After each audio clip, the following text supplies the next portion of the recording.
सादगी। कौसिगी गांव के पास एक जंगल था। एक तपस्वी ने वहां एक आश्रम स्थापित किया और उसमें रहने लगा। कौसिगी के लोग उनके प्रवचन सुनने जाते थे। उनके उपदेशों ने मुसीबत में पड़े लोगों को बहुत आराम दिया। उसके स्पर्श से सारे रोग दूर हो जाते हैं। उस तपस्वी ने लोगों को इच्छा, अहंकार और स्वार्थ को त्यागने और सादा जीवन जीने का निर्देश दिया।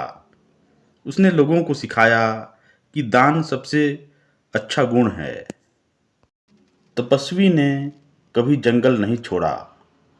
वह हर वक्त गांव वालों का उनके घर में आने का निमंत्रण विनम्रता से ठुकरा देता था। एक दिन रमन नाम का एक किसान गंभीर रूप से बीमार पड़ गया।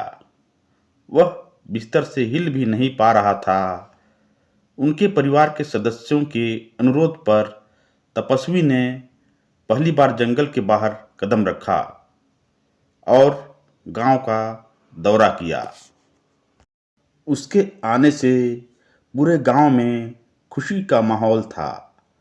साधु को देखने के लिए पुरुष, महिलाएं, बच्चे और बूढ़े लंबी लंबी कतारों में खड़े थे।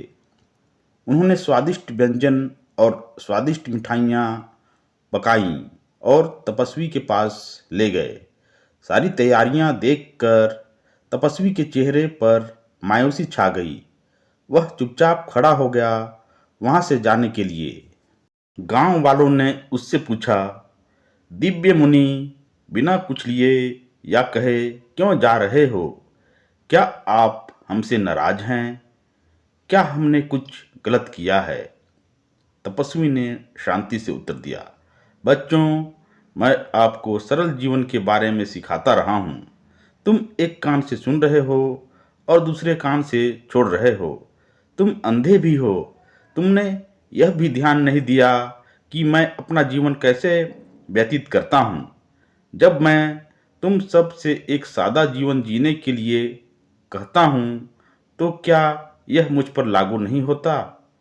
क्या तुमने वास्तव में सोचा था कि मैं इन सभी भोजन का आनंद लूंगा?